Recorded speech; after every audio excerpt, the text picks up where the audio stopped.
Good morning. What are we doing today? We're doing another one of these cryptid pinups because I still need to make them. And we're working on a big one today. Exciting. We turn right back to my Sasquatch. And today, I believe, we're working on the Flatwoods monster.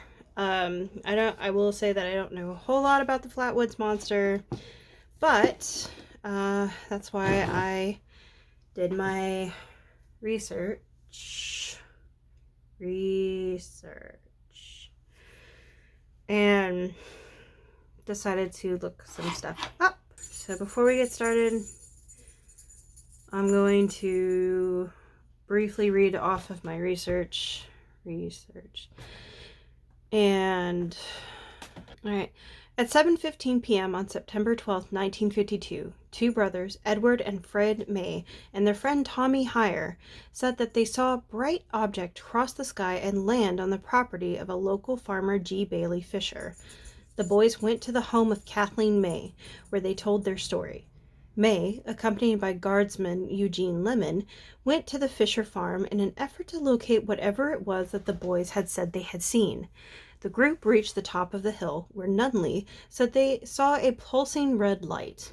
Lemon said he aimed a flashlight in the direction and momentarily saw a tall, man-like figure with a round, red face surrounded by a pointy hood-like shape. Descriptions varied. In the article for Fate magazine based on his tape-recorded interviews, UFO writer Gray Barker described the figure as an approximately 10 feet tall, with a round, blood-red face and a large pointed hood-like shape around the face, eye-like shapes which emitted greenish-orange light, and a dark black or green body. May described the figure as having small, claw-like hands, clothing like folds, and a head that resembled the ace of spades. According to the story, when the figure made a hissing sound and glided toward the group, Lemon screamed and dropped his flashlight, causing the group to run away. The group said that they smelled a pungent mist, and some later said they were nauseated. The local sheriff and deputy had been investigating reports of a crashed aircraft in the area. They searched the site of the reported monster but saw, heard, and smelled nothing. According to Barker's account the next day, a Lee Stewart Jr. of the Braxton Democrat claimed to have discovered skid marks in the field and an odd gummy deposit, which were subsequently attributed by UFO enthusiast groups as evidence of a saucer landing. According to former news editor Holt Byrne, newspaper stories were carried throughout the country, radio broadcasts were carried on large networks, and hundreds of phone calls were received from all parts of the country. The National Press Services rated the story number 11 for the year. A minister from Brooklyn came to the May family to question them. A Pittsburgh paper sent a special reporter. UFO and Fortean writers like Gary Barker and Ivan T. Sanderson arrived to investigate. After investigating the case in 2000, Joe Nickel and the Committee for the Skeptical Inquiry concluded that the bright light in the sky reported by the witnesses on September 12th was most likely a meteor, that the pulsating red light was likely an aircraft navigation or hazard beacon, and the creature described by witnesses closely resembled an owl.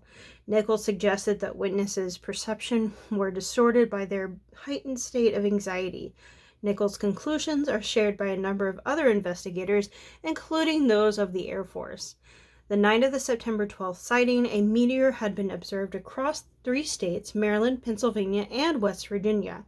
According to Nickel, 3 flashing red aircraft beacons were also visible from the area of the sightings, which could account for the description of pulsating red light and the red tint on the face of this supposed monster. Nickel concluded that the shape, movement, and sounds reported by witnesses were also consistent with the silhouette, flight pattern, and call of a startled barn owl perched on a tree limb, leading researchers to conclude that the foliage beneath the owl may have created the illusion of the lower portions of the creature, described as being a pleated green skirt. Researchers also concluded that the witnesses' inability to agree on whether the creature had arms, combined with May's report of it having small claw-like hands, which extended in front of it, also matched the description of a barn owl with its talons gripping a tree branch. According to skeptic Ryan Hupt, even though local boy Max Lockhart admitted he had driven around the site hoping to see something in his Chevy truck, paranormal investigators concluded that the truck's oily residue and bits of a rubbery substance must have been left by the creature and not the truck. Hupt explains nausea reported by some of the witnesses as symptoms of consistent with hysteria and overexertion. Officials in Flatwood erected a welcome sign which designated the town as a home of the Green Monster. The town also commemorates the legend of its annual Flatwoods Days Festival. Located in the town of Sutton, the Braxton County seat, is the Flatwoods Monster Museum, which is dedicated to the legend. The Braxton County Convention and Visitors Bureau also built a series of 5 tall chairs in the shape of the monster to serve as landmarks and visitor attractions. The Bureau rewards visitors who photograph all 5 chairs with free Braxy stickers. This legend has also inspired media beyond West Virginia, including the Fallout 76 video game and also something in Everybody's Golf 4, both containing references to the legend. In television, the second episode of the 2019 History Channel series Project Blue Book, titled The Flatwoods Monster, is based on this incident. And there you have it. That is the legend of the Flatwoods Monster. So today, we are going to draw the Flatwoods Monster. And so things that I need to keep in mind is that it had a red face and a green dress. And some people say it has metal on it, but you know, this was like a one-time thing, much like the Hopkinsville goblins and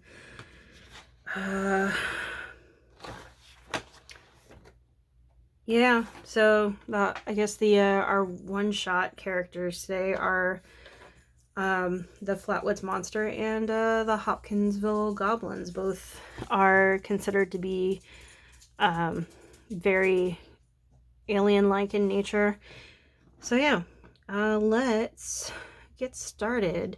I'm looking at my original sketch and trying to figure out how I did this. It seems to be a running theme for me. So it's also said like nobody knows, like they see a skirt, or there supposedly is like some kind of long outfit of some kind. So what looks like the folds of fabric, and nobody knows what's underneath that fabric. So this part of it is purely artistic license, but it gets my point across, hopefully. It's kind of funny how when I'm drawing or I'm trying to recreate a sketch from earlier, I have to make things like way smaller than before, because for some reason I was able to get a full figure into this entire square, but trying to recreate it in a similar way doesn't happen for some reason. How did I do this? If you can't tell already, a big basis of my inspiration for this one is Marilyn Monroe picture where she's standing above I guess that's a subway grate, and there's a subway going by underneath, and it just blows her. Yeah, I'm sure you've seen it. I can't be the only one who's seen this. This is where I forget how stuff works. By stuff, I mean physics.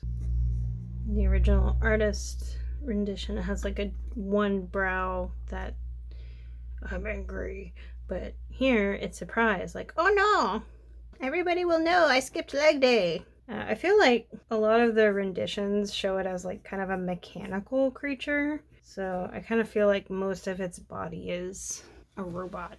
What should we do for the background? I mean, I guess we could go full Marilyn. Pretend this is like a grate on the sidewalk.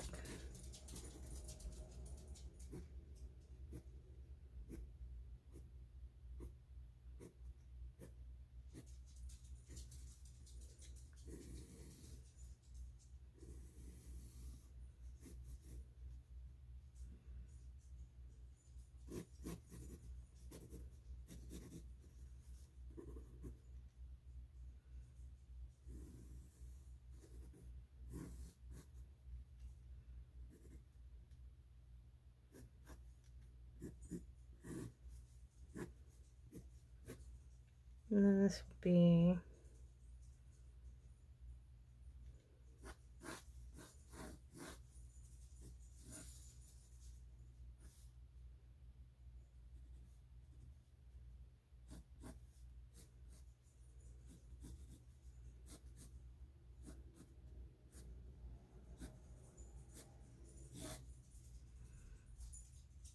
I'm not going to draw all the bricks. I'm just going to select a few.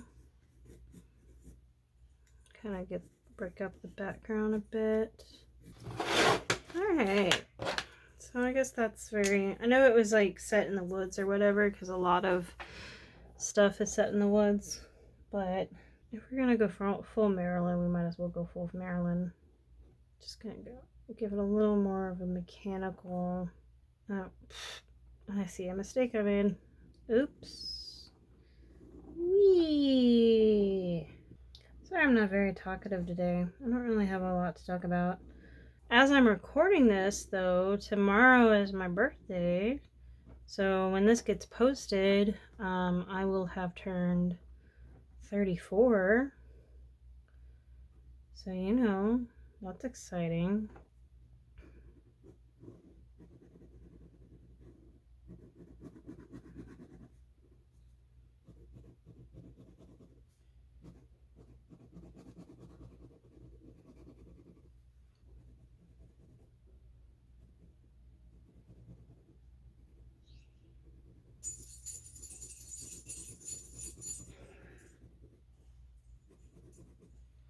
If you hear like a weird squelching noise in the background, that is Rizzy's stomach. Because Rizzy refuses to eat her breakfast because it's not wet food.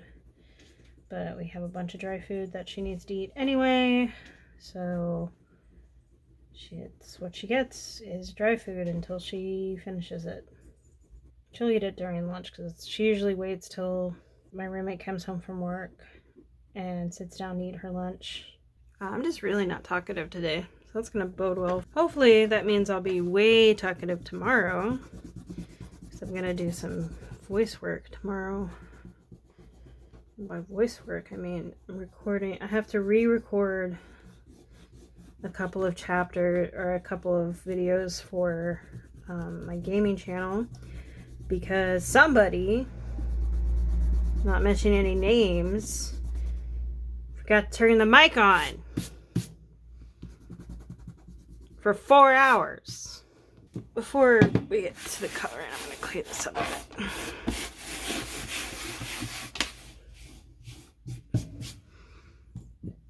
bit. Trash cup. That was me. I made the noise. Alright, so according to Wikipedia, everything is green. Rizzy, please. Rizzy, please.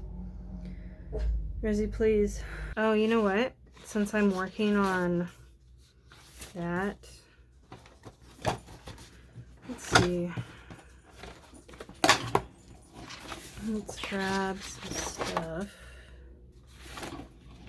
Trying to look for sketches that... Oh, hey, look, a blank piece of paper.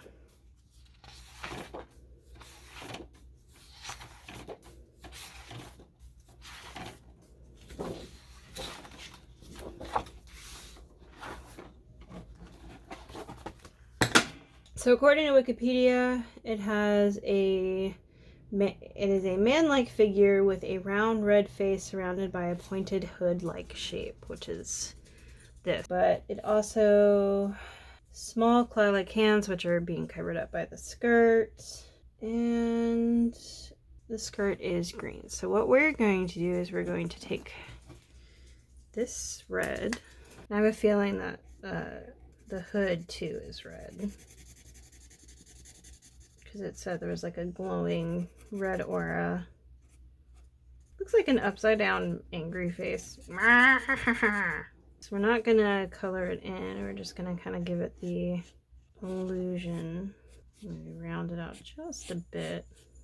And then it had green orange eyes. So I'm going to take this green, we're going to take this orange, just do a little, like they're looking down. And then a green skirt. Should I you know what? I'll do a lighter green first. Like the whole thing will be light green, and then we'll build up the shading and stuff. I feel like the top would be like a nice light green, like this one, and then I will take a darker green like this one. We've got the underneath, or the upside down. You know, I still haven't seen season 4 of Stranger Things. I know that was a while ago. I just haven't gotten around to it. And honestly, like, I haven't been watching TV so much as I've been just watching YouTube. Though my roommate and I have been watching a show called Bosch. I think it's either on Prime or on Netflix. I can't remember. But we've been watching that, and it's pretty good. It's really interesting. Every season, just so much drama going on. This guy has one heck of a life. And as I'm coloring this, I'm realizing all the mistakes I've made. So if you're like, why would you draw it that way? Well, listen, but don't judge me. I'm not really a thinker. I just draw lines and put them together and hope they look like something. So if you can still tell that it's a skirt, then I did my job. Doesn't matter if the lines are in the wrong place, or there's no lines at all. It's called impressionism. It gives the impression of something existing. That is not a very... That's a very yellow green, isn't it? Well, let's see if we can green it up. I actually haven't looked at my my cheat sheet as far as these colors are concerned, so I'm just kind of grabbing colors and going with it. So, you know, going with the flow, going with the flow, causing problems. And we'll make a... It looks like Christmas. Was it? Oh, okay, I was talking about Bosch. My biggest complaint about Bosch is that it was based off of a series, like a book series, I think. But the problem for me is that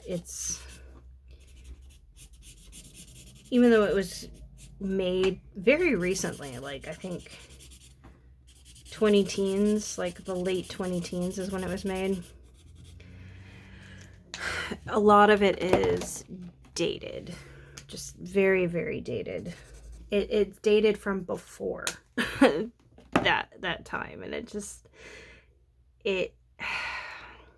you can kind of just tell that they didn't really update some of the talking points or some of the TV tropes, because I think so far there's only been like one recurring queer character, and that's his boss.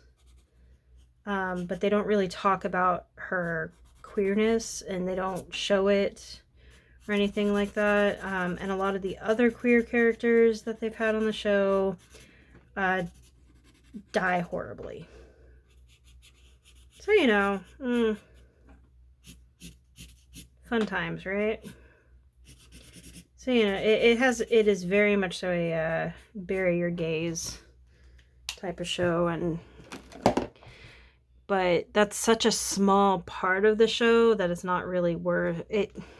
Okay, saying that it's not really worth is kind of bad, but it doesn't take away from the show. It's just kind of an unfortunate part of the show itself, and it's like, okay, this is very dated ideology, I should say. So it's like, you can have queer characters, you just can't you just have a significantly, well, I should say the ones that have died horribly have been the male queer characters, whereas like the female male characters, one got written off entirely and like just was shown on like maybe 2 episodes and then never shown again. And then the other queer character, her queerness is just never talked about. In fact, like, I think right now one of the biggest points is that, or one of the biggest plot points is that she's having problems with her ex-husband's new wife. And so it's like her queerness got completely written out. Or it wasn't really queerness, it was just her like trying to experiment and not really getting any further than that. And to also give her like some drama later on.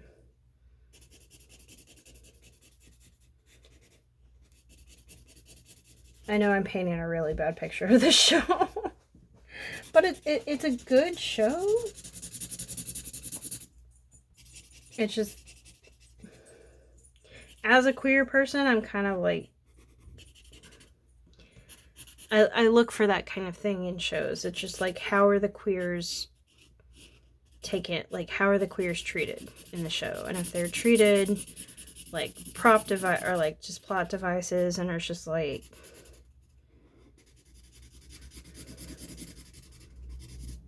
yeah. It's my one big nitpicky point is, hey, treat your queers better. They deserve better. Oh, I probably should mention that Bosch is like a murder mystery thing. And the main character, Bosch, is a detective, a police detective who has been trying to solve his mother's murder for like the better part of like almost 40 years at this point. Because of that, he's just very, I mean, he's a good guy, but he's also grew up on the streets, and people keep calling him a rogue cop, and that's not entirely unfounded. Because he very, very much so just kind of does his own thing. And that's the problem with cops who have like so much notoriety, is like they can just do whatever they want. And even though they might get in trouble for it, like whatever disciplinary action is taken is not going to affect how they continue on. And like he's even like told the police chief to like just flat out fire him, and the police chief's like, no, you're too valuable even though I hate you. Stuff like that.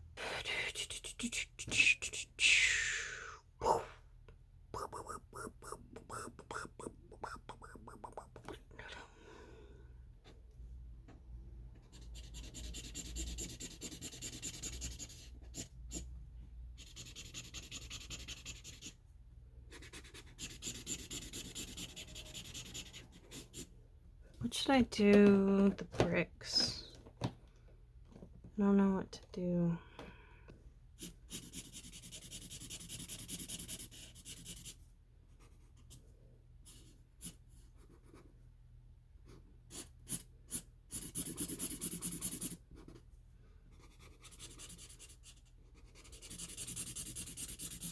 Would pink look good, do you think?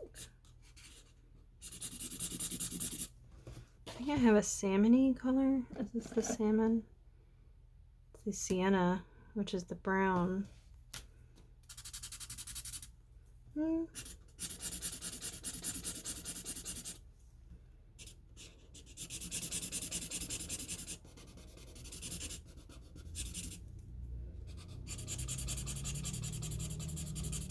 On one of these videos, I'm probably just gonna do an ASMR video. I don't have a salmon-y color.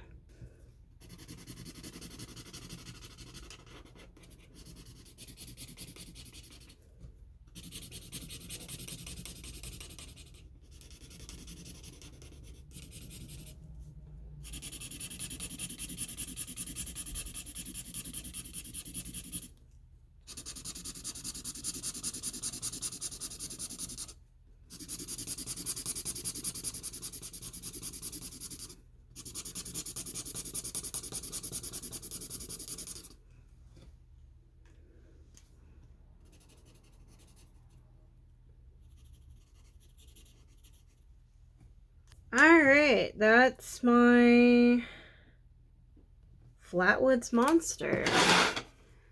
I hope y'all enjoyed that. I sure did. I just not very talkative today. I don't know why. Don't really have a whole lot to say. Anyway, yeah.